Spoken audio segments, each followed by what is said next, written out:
Miya Marcano was a vibrant young woman with a bright future ahead of her. She was beautiful, intelligent, creative, and full of life. An amazing soul with an infectious smile and a bubbly personality that could light up any room.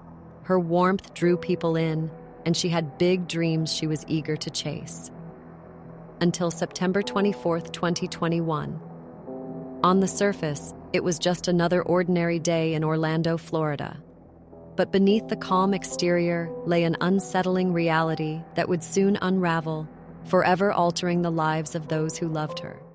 Two scenes, dozens of deputies with canines, and a search for missing 19-year-old Miya Marcano.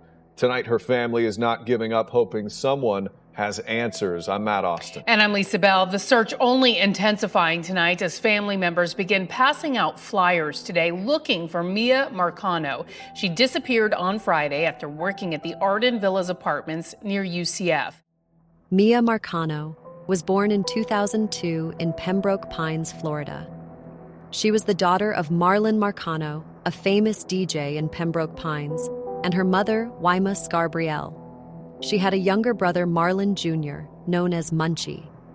Mia's parents separated when Miya was very young. Despite her parents' separation, the family remained close, including her stepmom, Giselle. Miya was ambitious, adventurous, and deeply loyal, especially to her brother, with an infectious energy that captivated others.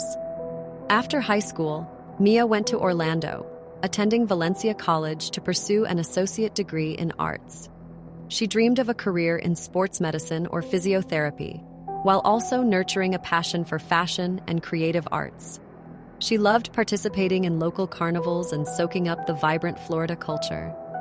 Miya was more than just a student. She was a loving daughter, a cherished friend, and a bright light in the lives of everyone who knew her. Miya lived at the Arden Villas apartment complex, primarily occupied by other students, and even got a job there leasing apartments, which fit perfectly around her studies. Though she was building her independent life, she stayed close to her family, often catching flights home to visit. Everything seemed to be going for her. Until September 24, 2021. On the surface, it was just another ordinary day in Orlando, Florida. Yet, lurking beneath the facade of normalcy was a troubling reality that was on the verge of unfolding. Miya was supposed to fly home for the weekend to see her family after finishing her shift at Arden Villas at 5 p.m. However, as the hours passed, she failed to respond to calls and messages from her family, a behavior that was completely out of character for her. Alarm bells began to ring. By 9:30 p.m., with no sign of Miya, her mother, Miya, contacted the authorities, desperately hoping to find her safe. Orange County Sheriff's Office, this line is being recorded. This is Operator Winstead. How may I help you? Hi, good night. I'm calling to find out if I can have a wellness check, please. By 9:30 p.m., a deputy called Samir Paulino was dispatched to check on Miya at Arden Villas. What he found was far from ordinary. Mia's door was locked from the inside, and her room was in disarray, with blood-stained pillows, scattered jewelry, and a broken window lock. It was clear that something terrible had happened.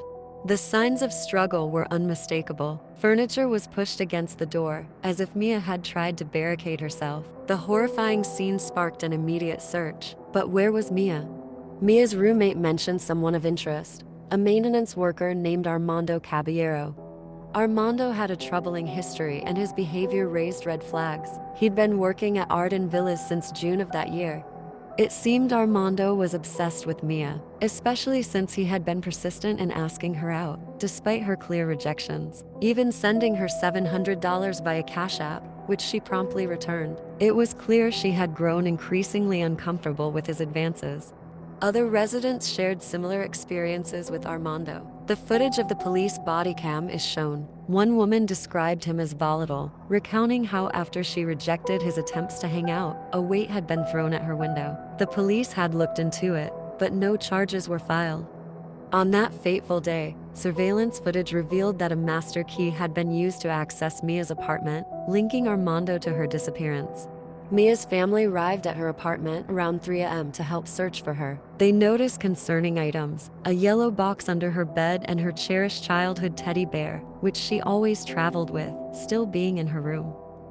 By 4 o'clock, Armando showed up at the apartment with his roommate, claiming he had heard from a co-worker that Miya was missing. His unexpected presence raised the family's suspicions, as his story seemed inconsistent. When confronted about his obsessive behavior toward Miya, he became evasive and defensive. He kept mentioning a mutual colleague of his and Miya named Tati, but nobody knew who she was. Tati, you keep mentioning Tati and no one knows Tati. You get a call the all of a roommates sudden. don't even know Tati. You've been sleeping since 10 o'clock, and all of a sudden you're showing up here at 4 o'clock in the morning because looking me for and me. Tati were conversating about it, so I finally, it came Okay, up. but Should Tati I go and is see someone- if I see anything? No one knows Tati. That's my whole thing. Not Tati even the is roommate an knows employee Tati. here. She's an employee, but you keep saying Tati is a friend and that you've all hung out together. As of right now, you have work sent tomorrow? You work obsessive tomorrow, texts to Tati? Miya. We have all seen the text. You talked about giving her your life savings. You cash out her money, and you claim that you weren't in touch. Who told her gave It's her on life text. savings? I never As a said matter that. of fact, we're going to get a police report to pull your phone records if that's the case. What you trying to do? The security guard at the complex lifted fingerprints from Mia's window using tape, but Deputy Polino deemed it a low-priority case and allowed the guard to keep them. The guard also noted a screwdriver and a cell phone case in Armando's car, but he couldn't investigate this further without a warrant. The authorities, however, didn't find enough reason to press him further or make an arrest. Armando eventually left the complex free to go. Mia's family refused to sit idly by. They took to social media, rallying support, and shared Mia's story widely. Their determination was palpable as they canvassed neighborhoods, distributed flyers, and implored the public for any information. They observed Armando behaving suspiciously. He was seen taking items out of his car, which included a blanket that her family believed belonged to Miya. Later that day, Armando became an official suspect in Mia's disappearance, and police worked on securing a search warrant. Despite this, Armando seemed to vanish as well. Many wondered if he was on the run or perhaps attempting to hide Miya. With Armando gone, the investigation shifted into high gear. Authorities analyzed digital evidence, including phone records and surveillance footage, desperate to uncover what had happened in Mia's final hours. A surveillance camera appears to have recorded the final sighting of Miya. Search teams combed through a 30-mile radius, but hope turned to despair as the days passed. Volunteers joined the search, determined to find Miya despite the heartbreaking reality that was slowly setting in. On September 27th, police were set to arrest Armando on burglary charges when they received a call that he had taken his own life in a garage, raising fears that answers to Mia's disappearance might be lost forever. 911, you need police, fire, or medical? We found a suicide on property. Someone hung themselves from a garage. The investigation continued, revealing that Armando had logged a fake maintenance call at Mia's apartment on the night she vanished and used her key fob. He had demonstrated a romantic interest in Miya.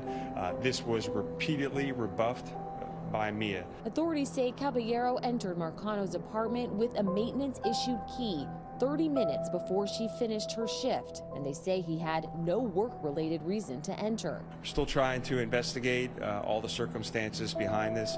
Marcano's family remains hopeful she's alive. His phone records also placed him near Timber Scan Apartments. An aging condominium complex southwest of downtown Orlando has deteriorated significantly since its construction in 1972. Following the 2010 foreclosure crisis, vacancy rates soared, leading to the loss of basic services like garbage and water, further driving residents away. Despite its proximity to downtown, the area is plagued by reports of drugs, violence, and death, making it an unsafe place. Then, on October 2nd, 2021, tragedy struck. In a hidden part of the area of Timber Scan Apartments, Mia's body was discovered, bound with duct tape and partially undressed. She had been found in a place once familiar to her suspected killer. It was a heartbreaking end to a story that began with so much promise. The final autopsy report in the murder of Miya Marcano was released tonight. It says the 19-year-old died of homicide by undetermined means and confirms she was the victim of an assault. Investigators say Marcano was abducted in September. Her body was found at the Timberscan Apartments in Orlando on October 2nd. The final autopsy report says her remains were nearly completely skeletonized, so no specific cause of death could be found. The only suspect in Marcano's death, Armando Caballero, was found dead from an apparent suicide. Mia's grandmother expressed that even with the devastating news, she had found a small sense of peace. "I thank God for bringing her to me, because I wouldn't know what life would have been if I'd never found her." Investigations revealed a web of negligence surrounding Armando's employment at Arden Villas. Mia's family and the community pressed for answers, questioning the background checks and hiring practices of Arden Villas. They wanted to know how a man with a history like this could be allowed to work in such close proximity to young women. The silence from the management only fueled their anger. Her family also filed a lawsuit against the Oregon County Sheriff's Office in Florida, claiming the department handled her case carelessly. I mean, the way we explained it, and I talked to the family about this, I asked them, how did they know this guy had something to do with it? And honestly, the best way we were able to explain is that Miya was inside of them. I mean, you look at a city as large as Orlando and all the people around, how would you know? And I mean, they just had that parent instinct, that intuition that this guy had something to do with it. And just from his question, I mean, the father was asking questions and he knew that something was not right. And that is the thing that is so upsetting to the family, that they were able to get this information and the sheriff deputies refused to take the information that they did. A family should not have to do their own investigation when deputies are being paid to do that. In the wake of this tragedy, Mia's family fought not just for answers, but for change. They were instrumental in pushing for Mia's Law, which aims to strengthen safety regulations and enforce stricter background checks for employees in residential properties. The Miya Marcano Foundation was established to support families of missing persons and advocate for student safety, shining a light on the vulnerabilities that can exist in seemingly safe environments. Mia's light may have been extinguished too soon, but her legacy endures. Her family continues to honor her memory. They have become advocates for change, determined to prevent another tragedy like Mia's from happening. In honor of Miya Marcano, let us strive for safety, compassion, and justice. Please leave your thoughts and prayers for her and her family in the comments.